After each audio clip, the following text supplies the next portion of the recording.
So Ian, talk to us about industrial relations, which I know is not your portfolio. No, I know, thankfully.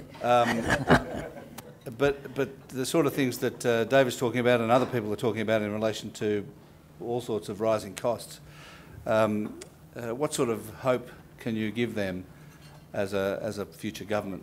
Well, as Tony Abbott has said, any changes to the industrial relations arrangements will be taken to an election. So we will announce a policy in relation to industrial relations later.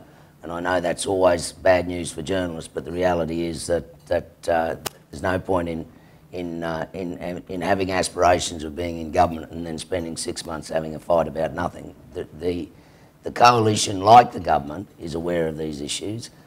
We won't have these shams of inquiries that Bill Shorten's just gone through into whether or not Fair Work Australia is actually doing its job. I think there is ample opportunity within Fair Work Australia to actually make it work, and that's obviously our primary focus. But we'll be announcing a policy close to the election. That's interesting what you just said, that you reckon that Fair Work Australia and the Fair Work Act has ample opportunity within it to do the things you want. Well, I don't think it's been used to its potential. I don't think it's been used even to anywhere near how the Labor Party designed it to work. I think and that's why the inquiry that's just been conducted, basically by the government's own department, is such a sham.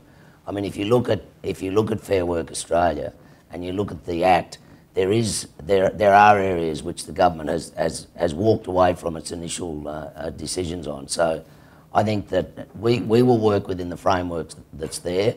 Any amendments or changes to that we will take to the people so that they can decide. So we're not going to get into this fake war with Labor over what we may or may not be doing in industrial relations. I can assure everyone will know well before anything happens. Okay, but without wishing to labour the point... And I have to tell you, Alan, the scars still haven't healed on my back from work choices. I was there when it all happened. Yeah. I don't think my grandchildren will ever forget that.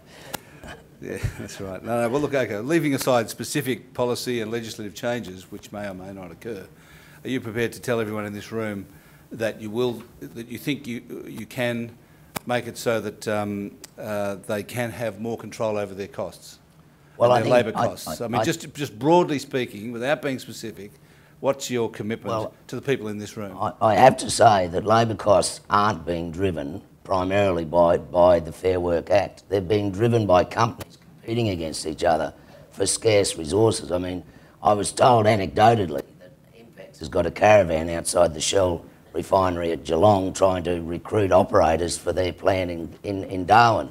And, you know, I know of an instance where a CEO in Perth lost her housekeeper, who's left her for whatever she was being paid, probably $40,000, $50,000 a year. She's now flipping burgers in Karratha for $120,000 a year now.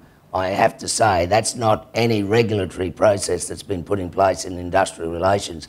That's just good old-fashioned competition. And I think what we'll see in Australia before perhaps even a change of government is that if this charge cools off, and I mean, just let me remind you, you've got 3 multi-billion-dollar plants being built side by side by the same company in Gladstone, 3 gas plants, any one of which would have been a huge project in Australia. You've got 3 of them going on at once there. The pressure on skilled labour and its availability is what's driving wages up. And we acknowledge that that's having a massive effect.